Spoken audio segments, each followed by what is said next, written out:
Man, good morning everyone, how are you doing?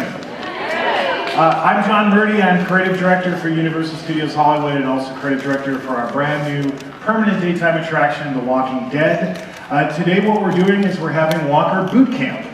And you guys are going to be a fly on the wall for this. What we're going to be doing is we're going to be training our cast, that's recently been cast in our attraction, the finer art of being a walker on The Walking Dead. To do that, I'd like to welcome out some of our cast. Can we have the cast come out and join me, please?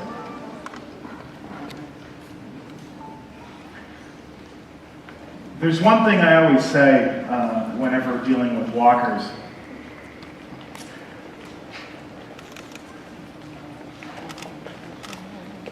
Whenever I talk to anybody about being a walker, I always say,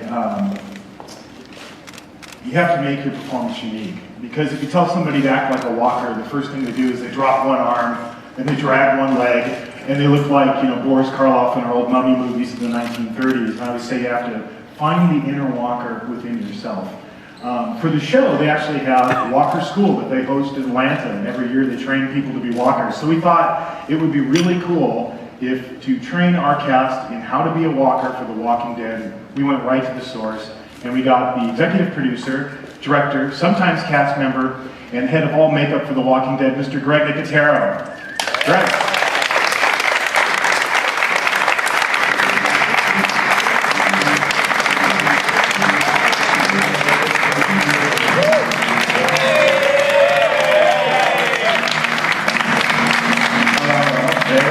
Hi guys.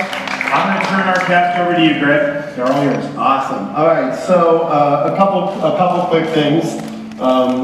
We do zombie school. This is zombie boot camp, but in Georgia, every season I am the dean. I am the teacher. I grade all the papers. I give detention. Everything involved with zombie school in Georgia has been something that we started since season 1. We used to start with showing film clips of classic horror movies, zombie movies, of course. But as the show has caught on and people sort of know what we're doing, now it's really about sort of giving our performers an opportunity to audition their zombie walk. Now, one of the things that I learned from the beginning was if you demonstrate a zombie walk for 50 people, most likely untrained professionals, not you guys, but untrained professionals will all do the same thing. So what's been important is that we have different movements. So we would go through a series of exercises. We would have them chase our stunt coordinator into a hallway and try to rip the door down, and it was always kind of fun, and people really enjoyed it. But in this instance, of course, it's really about me sort of getting a chance to see how you guys move, avoiding what we like to refer to on set, like if we gave you a nickname, that would be bad. Like if we said, oh, there's the get out of my yard angry zombie because he's stomping through, that's bad. If you're gliding your feet, then that's the ice skating zombie. Again, you don't want a nickname. So that's one of the things that we always kind of joke about. But for purposes of this permanent attraction, you guys are going to be there every day. Authenticity is tremendously important to me in terms of how the walkers look and more specifically how they move. So one of the things that we did as far back as season 1 was we did camera tests, and we wanted to test what the makeups looked like. It was really the beginning of how to determine what film stock we would use, whether it would be digital or 16mm or 35. So we did a makeup on one of the guys that works at K&B named Joe Giles. And I figured what a better way to start zombie boot camp than to bring out who I affectionately refer to as Patient Zero, who's basically the first zombie that we ever tested in The Walking Dead. So let's bring out Joe, who will now, from all intents and purposes, be not known as Joe anymore. But one of the things about Joe's performance was Frank Darabont loved how he moved so much that we put him in the first episode. He's the zombie that's outside the tank that Rick Grimes sees, and he's been a walker in countless numbers of episodes. So we wanted to bring Joe in just so that you can get a little bit of an opportunity to see how Joe moves. I want you guys to each bring your own personality to the character. but there's a really unique body language that Joe brought to his performance that we have adopted into the show. And of course, we did a little bit of makeup on him in the morning just to make him, just to get everybody into the spirit of things. So, all right, so we're gonna have you come over here. I'm gonna have you guys slide over. Don't bite anybody. No, don't bite me either. All right, you can go that way. Walk past, see all these cameras. All right, so guys, what's really fun about, for me, is seeing the body posture. I think body posture is one of the first things in terms of raising and lowering your shoulder, just really adding to this character. We don't want every walker to appear to look the same, so breaking it up a little bit is always good. So I think what we should do is let's split you guys, for sake of our performance today, let's split you guys in half. And have half of you guys go off to the back for a second, and we'll do a little exercise. So half of you guys go back there, and then the other half stay over here with me and back up here.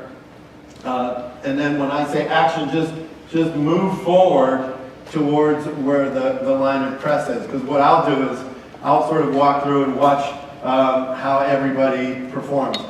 Stagger the line a little bit as well. Because one of the things that was funny is that we did season 2, we opened with a big scene on the freeway, and zombies were moving in and out of cars. And I remember in our zombie boot camp, I said, just utilize the space. Don't always assume that everything with walkers is linear. And I had one guy who literally turned and went out the sound stage and disappeared for 10 minutes. And it was the funniest thing, because he did what I told him to do. I said, just be free, have a little bit of fun with it, and don't necessarily feel that you need to walk a straight linear line. So with all of this said, since we have Joe sort of keeping visual on the outside, let's do a little exercise. You can walk forward and keep going until I say cut, because I might come in and modify your look or whisper something in terms of just a slight tweak. But it's always really, really helpful for me, of course, to number one, see how you guys are as performers, but also how you take direction. When we're shooting the show, just like when you guys are here, if there needs to be an adjustment in your performance, if you're in a scene where you're fighting Daryl Dixon or you're fighting Rick Grimes, and I need to give you a little note, that's always really, really important to see how you guys take direction. So aside from what we're doing in terms of the movement, there's a lot of other things that play into it. So let's see how you guys do. Ready, and action.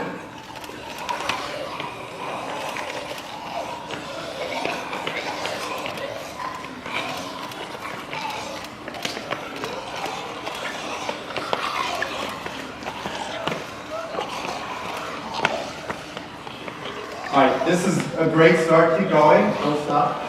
Take your movements down about 30%.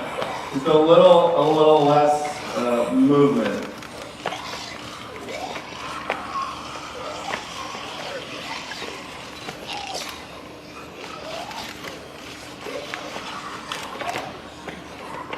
So sometimes if you find yourself holding your arms in the same position, feel free to switch it up a little bit. Like if you're walking around and your elbows are locked against your body, just loosen that up a little. And you can also, sometimes if you want, throw your shoulders back so that you're not always leaning forward. I think one of the things you have to think about too is zombies aren't necessarily looking for butterflies floating in the air above them. And like Young Frankenstein, keep your look a little more focused. All right, so just stay in character. Just come over this direction, and Joe, stay a little closer up front.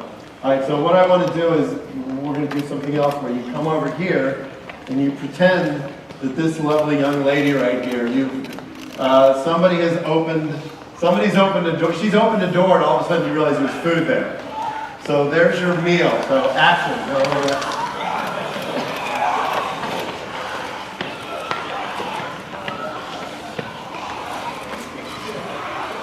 right, and cut. Good, guys, great. That was excellent. So you guys can go relax for a second. It's kind of weird, right? It's always sort of fun, and then when you have all these people sort of charging you, it gets a little strange. So a couple of, you guys, come on forward, you guys. Now, a couple things that, and this is, you guys are all great, by the way. Probably the best class I've seen. Thank you for that. Very, very good. When we're on the show, a lot of times we have performers that have experience like these guys do, clearly. But sometimes when you're dealing with extras, it's probably somebody that works at Subway and just wanted to be a zombie really, really badly, so they don't really understand how much physicality there is and how important it is to bring a character to life. So one thing that I would, a note that I would give to you guys after watching those guys was a lot of jerky head movement, which I would probably diminish a little bit. Now again, just thinking out loud about the fact that we're talking about a live attraction and not a TV show, you guys you'll have to do this a lot longer than the people on the show, because in the show, you say action, you say cut, and they're done, and they go off and chill out for a while, but you guys will stay in character for a much longer time. So the thing that I would give the note to this group, based on the previous group, was maybe the heads not searching around quite so much. I always like the idea of the analogy that it's like a marionette. That you're not necessarily in control. And I also use the little story that it's like if you go to a bar at 2 o'clock in the morning, you see people walking out of the bar.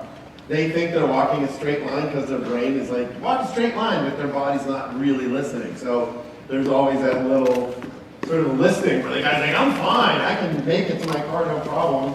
Hopefully not. But that they're always kind of listening, there's a disconnect between the brain and the body. So with those two little pieces of advice, you guys spread out a little bit more as well, so that we're not in such a straight line. Come on forward. All right, so we'll do the same thing. I'll say action, you guys move around a little bit. I'll probably find another unsuspecting person in the press line that I know that I'll have the zombies attack. So let's take a look at that. All right, and action.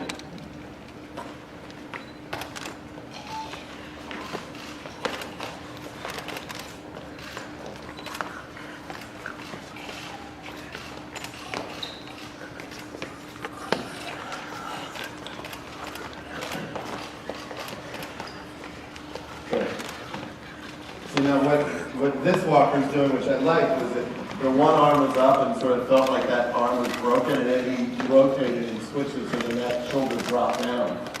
I think that's great. That's a good little. Now again, I think being aware of not keeping your arms locked in any one position, and there was a couple that were a little quicker. It's interesting if you start and stop. A lot of times it starts feeling rhythmic. So trying to avoid it feeling rhythmic. He's good because he's moving a little faster. We always talk about the idea that when walkers are getting close to you, it's like a lion hunting prey, and they might get a little more animated as they go. All right, so our walkers are going to walk back. Just sort of stay in character, move back that way. All right, so then so we're going to pretend that this poor man has now opened the door, and he's about to be devoured by zombies. So lunch is right there. Let me get out of the way before you guys tear me to pieces. And action.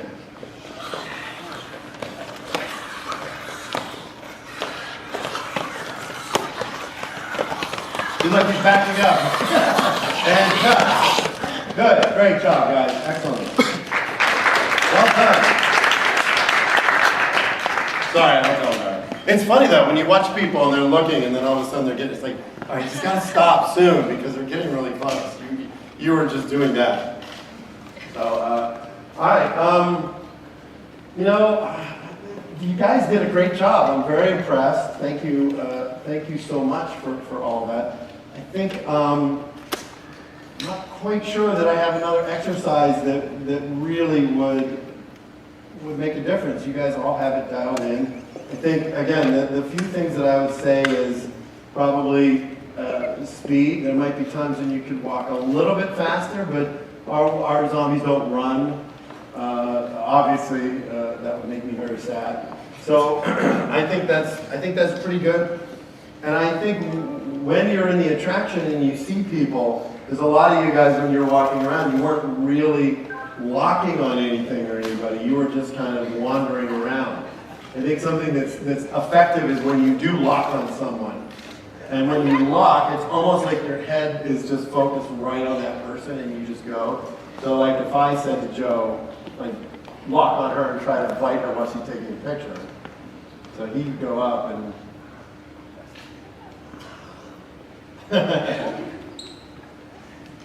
then he sits it down. So I think that's, but you know, one of the things is, well, let me just fix your shirt. Clothes are coming off.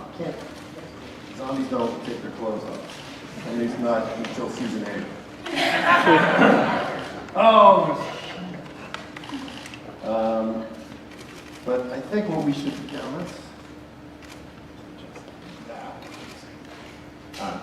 so I think when you, like, so Joe, so if you, let's have you over here, and then you're just like, notice like this guy right here.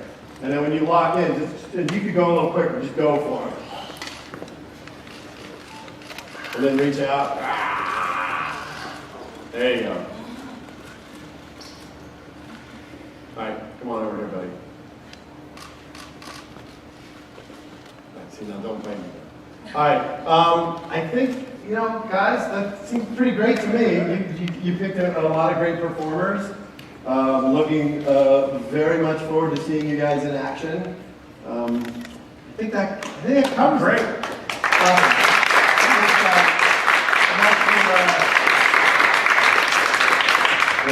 We're going to do a job. Where do you want to go? Jeff, hang out. I'd like to thank our cast for coming out today, and thanks to Greg. We're going to do a little Q&A, so we're going to bring out some chairs, and Greg and I will do Q&A for you about the attraction. But I'd like to first say thank you to our cast, dismiss you guys, and we'll see you guys in rehearsal real soon. Thanks very much, guys. Okay, so we'll bring out some chairs and we'll do some Q&A. Thank you, guys. Cool. A lot of times having the hair hang in their faces makes them kind of look a little weird and creepy. And very often we put bald caps on everybody and give them all kind of hair falling out. So when I met the performers, you guys are so lucky, you don't have to shave. You don't have to worry about the fact that we would torture you in prosthetics, because John will torture you in prosthetics. My job. In a good way, of course. Cool, so Greg and I are available to take questions about what you've seen here today and the Walking Dead attraction that's opening July 4th at Universal Studios Hollywood. Hey John, what's the breakdown more or less of actors versus animatronics in this attraction? It's a good point. Actually, you know, unlike, you know, Maze we would have done in the past and Halloween Horror Nights, one of the big differences about this permanent attraction is that it has a much higher level of special effects. And that's, you know, really where Greg and his talented artists at K&B come in, because for the first time ever, Greg's working on our team. He's actually, you know, providing all of the aesthetics for all of our animated figures. So every walker that you see that's an animatronic figure in the attraction comes actually off the molds of K&B. So it's probably a little more than half and half, probably leaning a little bit more to the side of the animatronics. But Greg, I don't know if you want to talk a little bit about what you've been doing for us on the animatronic side. Yeah, you know, every season we create additional molds for different zombie gags. You know, there was a scene in season 2 when Laurie crashed her car and the zombie stuck his face into the window and ripped its face off it. So that was Joe. It was just here. Joe played that zombie, and we used that head mold of him as one of the walkers in the attraction. So sort of eagle-eyed viewers will go through and might recognize specific walkers in this attraction from their faces. There also is one we did a bust for Charlie Collier, who's the head of AMC, because he wanted a zombie bust of himself. And so we did a head cast of him and we made a zombie bust, and I shipped it to him, and I think after a couple days, his kids freaked him out. So he's like, I couldn't really keep it in my office because my kids kind of got freaked out. So Charlie Collier has a cameo in the attraction, so AMC's got their eye on it, obviously with Charlie's head in there. So it's been really fun. Like there are gags specifically from episodes that I directed that we recreated. So we use the same molds and the same puppets, and it's really fun. I mean, I walked through yesterday, and just the scale of it. It just feels like the supersized version in terms of just scale. It's really epic, and it's great. I was blown away walking through yesterday. I mean, I flew back from Atlanta on Monday night and then came in yesterday. And John and his team, you know, it's for me, it's very exciting to be working with John at Universal Studios Hollywood because John and I are like brothers. You know, we both love the exact same thing. Pick up conversations, start talking about Frankenstein or the Wolfman, or you know. So it made it really fun. It's been a really fun experience building all the stuff. You have a question right here? Greg, recently I interviewed Aaron Paul, and he was. I'm so sorry. I should make a note. I apologize. I just want to make a note. I'd just like to request that everybody keep all of our questions in the context of the attraction, as opposed to going beyond. It's in the context of Walker. That's fine. As long as it's within the scope of the attraction.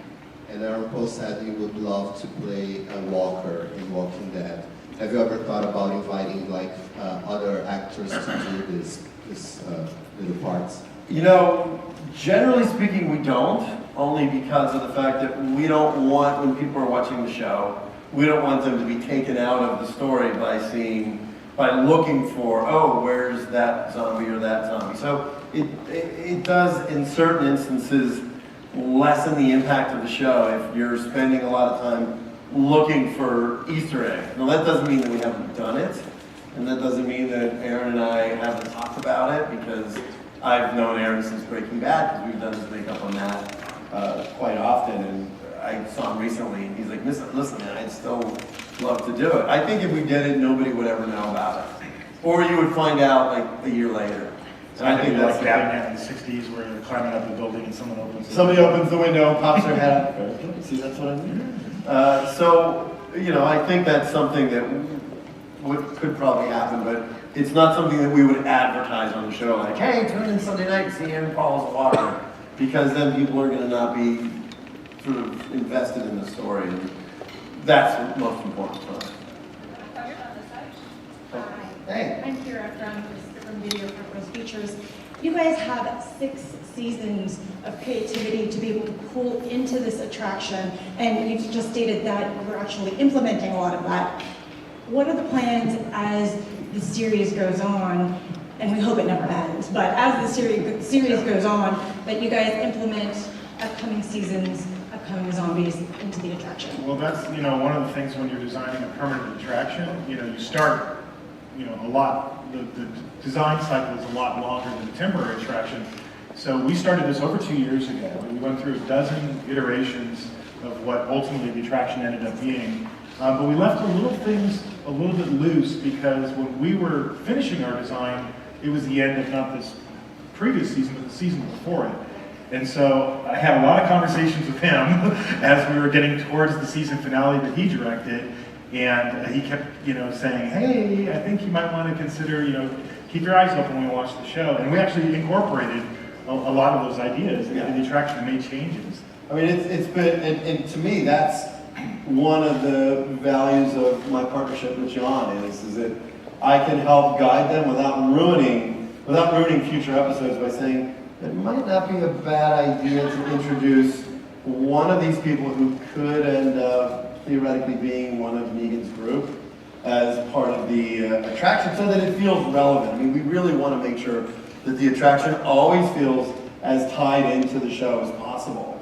So we've been able to dial that in a lot with just conversations, you know, when John has pitched me their creative and sort of walked me through what they were doing, I found moments and key points where I was like, oh, maybe we can introduce something here that will take us into season 7. And, you know, it's fun because there's a lot of cool Easter eggs in the ride that you'll find. Even And like the again, Savior's Whistle, that was something that wasn't in the attraction at all in the beginning because we hadn't heard it. Because the episode hadn't aired yet. Yeah, but Yeah. as we got closer to the season coming to a conclusion, especially watching the finale, literally the night the finale aired, I was like, the next day calling him and going, we're going to make some changes because we wanted to, when guests go to it July 4th when it opens, we wanted to feel like it's picking up right where the show left off, and I think it does. And then, as designers, we have a dividing line that we've always had in our head of, in the future, wherever the show goes, if we want to make changes, we know where that line is and what will change and what won't. Yeah. I have a question here. More of a general question, actually. Why The Walking Dead attraction for Universal? We all know it's hugely popular here domestically. Obviously, Universal is a big international attraction too. So, did you guys see that kind of demand globally to make this into a permanent attraction there? Well, I always say about The Walking Dead, and I've been, obviously working with Greg almost since the very, very beginning of the show, but I think when the show started, and I'm sure Greg can elaborate on this, you could have said, oh, this is a horror television show, but it very, very quickly transcended the narrow confines of what we think of as horror and became a pop culture phenomenon. I mean, when a television show beats football on a Sunday night, in my lifetime, I've never seen that happen. So that it's hitting a chord far broader than, a genre that maybe in the past was thought of in very limited terms. Now, everybody is tuned into it. So it opened, as a brand, it becomes a perfect brand for us to look at for the park. Greg, if you want Yeah, but that's a great point because internationally the show is hugely successful. Yeah. And I traveled over to Europe with Michael Cudlitz and Josh McDermott and Ross Marquand, and I went with Andy and Norman to Japan 2 years ago. And you walk down the street and people stop you in the street and recognize people from the show. So the show has an amazingly expansive reach. For me personally, and I think John would probably agree, I love horror stuff. I mean, I grew up working on Day of the Dead with George Romero, and to me, it's sort of in my blood, I think. So to be able to have a house of horrors that is represented by The Walking Dead, in the exact space where horror was almost created for feature films in terms of Frankenstein, that kind of stuff is very exciting. But Halloween Horror Nights, the only depressing part about Halloween Horror Nights is that it's only from, well, John will kill me if I say this, from September to the beginning of November. Because these guys kill themselves every year to do it. But, it's fun because it's the expectation of waiting for it. Oh, I can't wait for Halloween Horror Nights because I love the experience of this maze and that maze. And I think those are very, very fun because you're sort of getting, it's a much more quick, fast-paced sort of going through this maze and being scared. Now you get a chance to do it all year round, and it's a different experience. It's very, very much more immersive than going through a maze where you feel like you're being, sometimes mazes you feel like because there's so many people behind you. Mazes, they're back and forth. You're back and forth, and you're kind of ushered through. Whereas this, we want people to study the sets and the art direction and the walkers, and we want them to feel like they've stepped into the show. Because that's what we wanted for the Halloween Horror Nights attraction, and now it's tenfold. Most theme park attractions are pretty much all automated, roller coasters, that Yeah. sort of thing. What do you think of the challenges of having an attraction that's so heavily reliant on actors that are going to be there year round? And the pace of people walking through it is entirely different. I've designed rides in my life. I designed the Mummy ride here at this park, and when you're designing a ride, you know exactly where the audience is going to be, second to second, millisecond to millisecond. It's very, very, very different when you're doing a walkthrough attraction, and people will walk at different paces. And I've seen this time and time and time over the years. Sometimes they'll run, if they're really, really scared. Sometimes they'll go slow and they'll take in all the details. So as a challenge, that makes it a huge challenge for the designers because you have to have multiple iterations of things. Something like the Dead Inside door, which in our attraction, that's one of the most iconic elements in Walking Dead. We decided to put it in our queue line because we wanted our guests from the minute they walked into the building to feel like they were in the world of The Walking Dead and the story began and they were walking in the footsteps of Rick.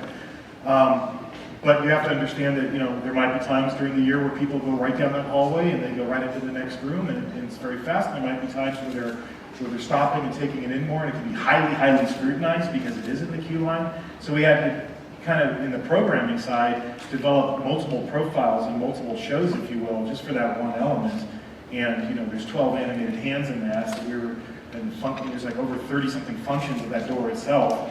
So when you add up the math on how many things have to get programmed for that one element, which in Horror Nights, when we did it in 2012, was an actor behind a door with a camera going, because that's what you do in a temporary attraction. But here, it's an entirely different ballgame. So, but I think it very much needs to be a walkthrough attraction. I don't think yes, it could have been a ride, but when you think about the show, 99.9% of the time, the survivors, when they need to get from point A to point B, what are they doing? They're walking. Yeah. And it's scarier because there is no, thing around you to shield you from the threat. You can get this close to everything in the show.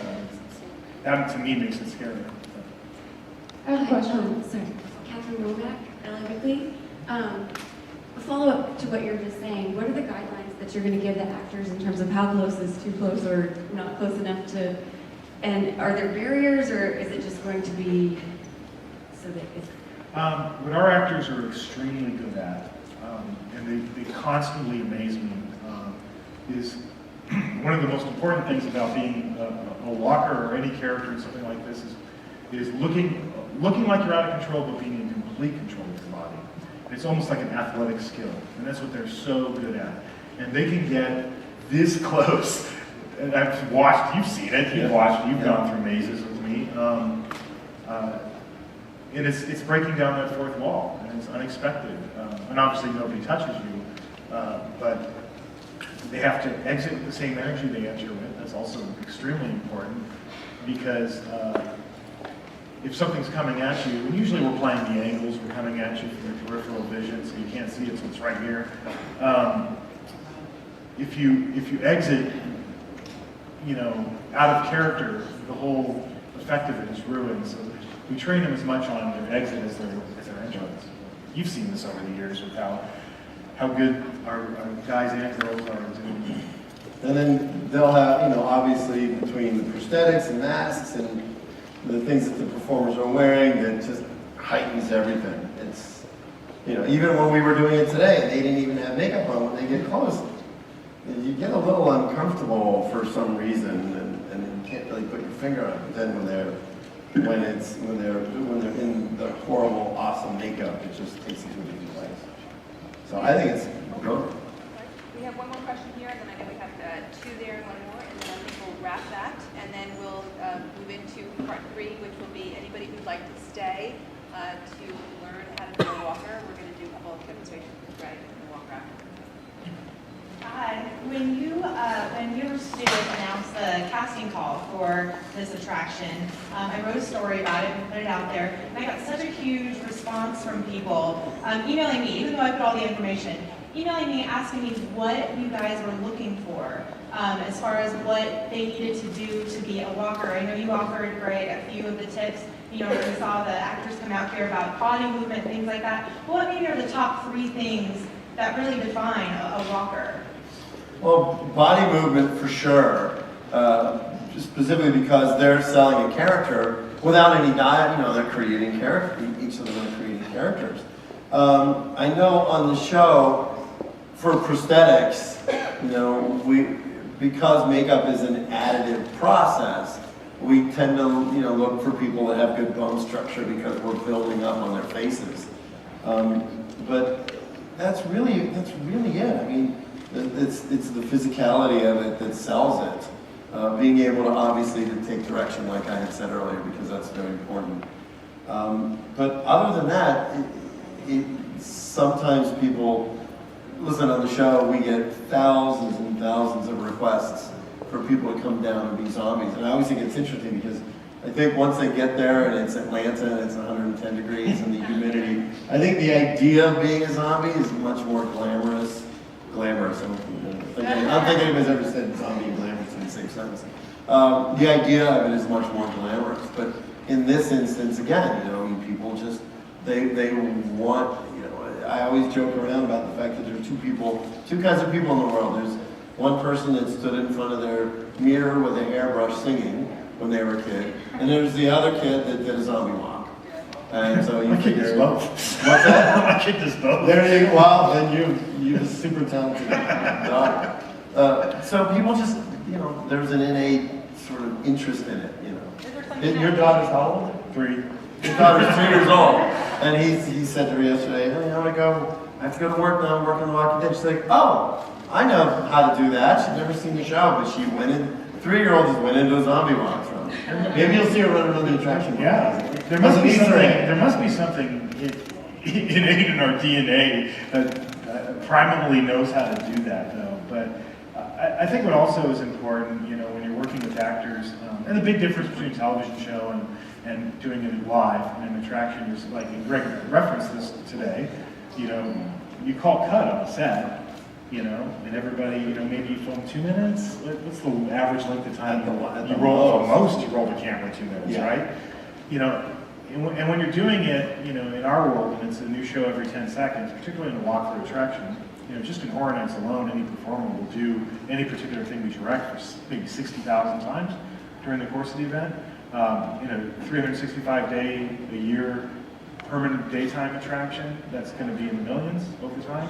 Yeah. So you're looking for stamina. You know, you're looking for people to approach it almost like you would if you were training for a marathon.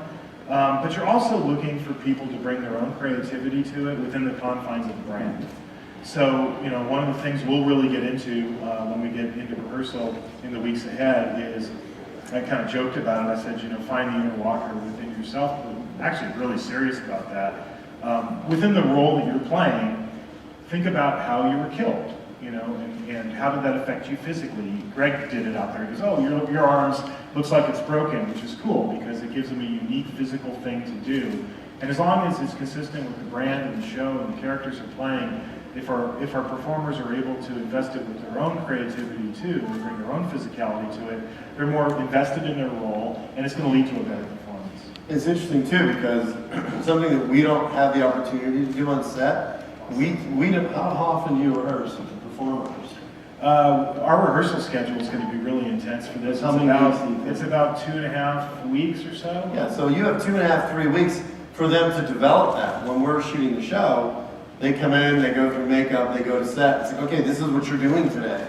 I had a friend that was a walker in an episode that I just directed, and his name is Fred Raskin. He edits Quentin Tarantino's movies. He's the biggest zombie fan on the planet. He's like, I'm editing Guardians of the Galaxy, can I come be a zombie? And it was the funniest thing because he was so excited that when we did the first rehearsal, he was like, the Flash. That's his zombie. And I'm like, dude, I know you're excited. But you know, you gotta remember, just think Dawn of the Dead, think all these movies that you grew up watching. And we dialed it in, but there's an adrenaline rush that the walkers get. And plus they show up and you're like, okay, camera's there, Daryl's there, you're coming over here, he's gonna kill 3 people with his crossbow, Maggie's gonna be over here, whoever. And then, you know, hit here, land on the ground, you know, they have to sort of process all this within a couple of minutes, and it's like, okay, we gotta shoot, let's go, and you refine it as you go. So it's challenging and it's hard. These guys are gonna have it easier and harder. Easier because they're gonna know exactly what they're in store for, and they will have all that stuff worked out weeks before the attraction opens on July 4th. But harder because then it's gonna be, you know, more than a 2-minute take, like we were saying. Yeah. They'll do it for a couple hours and every single day. So I think it's really intriguing to have live performers in a permanent attraction because it's not really done that often. It's only been done a few times that I know of. Now I think of the, you know, going back to the beginnings of this business in the old days of Coney Island, you know, things like this would have been more typical. But over the years, you don't really see, you know, that year-round scary attraction has kind of disappeared. Wait, they had a Walking Dead attraction at Coney Island? Yeah, an attraction called Hell. Oh yeah. Sure. Yeah, sorry. Hey guys, speaking of Easter eggs that Greg just mentioned, as fan of the comic, I know it's very different than the show. Are there going to be any Easter eggs from like the books in the maze that readers can point out that are maybe not in the show? Well, we're specifically dealing with the show, so the attraction's based on the show. But from an Easter egg perspective, we kind of went crazy, and that's because if you're doing a scene in a hospital or a prison and the environment's trashed and there's paper all over the ground, and you're looking down and there's a newspaper or something, it should mean something. It should be real. It should reference real events and characters in the show. So everywhere you go in the attraction, there are literally hundreds of Easter eggs that we've designed and hidden in the attraction. You'll never find them all because you'd probably have to crawl. We'll try. You'd have to read the floor in a lot of cases. But like if you're in the hospital and there's doctors' names on a directory, they're going to reference doctors, maybe not just from Harrison Memorial Hospital, but maybe other hospitals you've seen on the show. I love that you know the name. I don't even know the name of the hospital. I think you knew. To me, it was like, that's the hospital where we took 60 bodies and put them outside. I've seen that episode a few times in my life. Yeah. And it's funny because there was a thing on the set when we shot, and I remember wanting to try to find the letters to put my dad, because my dad's a doctor, to put his name as one of the doctors on call. And I realized, we're not even in that hallway anymore. Yeah, in the prison, the prison records that might be on the floor, they'll reference, Axel and the prisoners that Rick's group encountered when they first went into prison. But also, props associated with characters, both current characters that are still on the show, characters who might have, are deceased.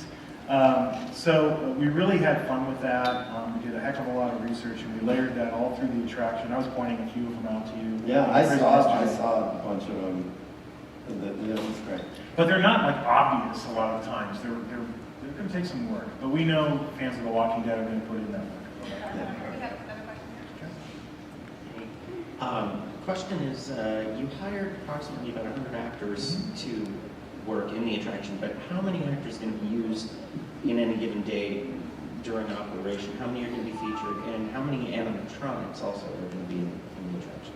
Well, there's multiple casts on any given day, depending on the hours of the park. So you might have as much as 3 casts working in any given day.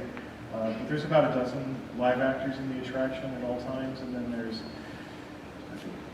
probably triple all that for animated figures. If you count every walker that's behind the dead side door, and there's some horror scenes where we're doing animation and live actors all integrated together, which is pretty. I'm not aware of anybody's ever done anything like that before. So it's a combination, and there's video elements as well. So. Okay, we'll take one more question right here. Hi guys. So as someone who is absolutely terrified of zombies, what's the protocol if someone goes into the attraction and just starts freaking out? Are the walkers given any instruction on backing up and staying in character? Also, along the same vein, do they sign waivers in case someone's like fight or flight mode kicks in and you get punched in the face or whatever happens? We eat them. It's a real thing. We can see how long I can hold that. Someone who forces themselves into No, it's not like when Frankenstein came out in 1931 and they made you sign a waiver to go in and see the movie. No, there's obviously communicating age appropriateness of the attraction is paramount, and that's all done before you ever go inside the attraction, out with the marquee and everything else. But like any attraction, there's chicken exits. So if you really don't want to go through it, you can there's staff that can help you get out and all that stuff. So. And they won't be dressed as zombies. They'll have chainsaws and axes. But they won't. That's all fine. Zombies, no. And then the staff. All right. Perfect. Thank you very much, you guys. That was great. You guys got a lot of insight information. And now we go to part 3, which is Walker Boot Camp for the pets. So anybody who'd like to participate, we would love some room to spread out. I think we're going to bring Joe back out. Yeah, bring Joe out. Really? No, all right, so what can I do to help you get over this fear? This is so intriguing to me. I don't just make him stop. Make him stop? I can't make him stop, that's easier to do. I think she needs to walk right past him. You know what, I don't think she's gonna do it. She's got it in her. Wait, hold on, where's the chicken exit? Where's the exit? All right, there's an exit there. There's an exit there. Let me ask you this.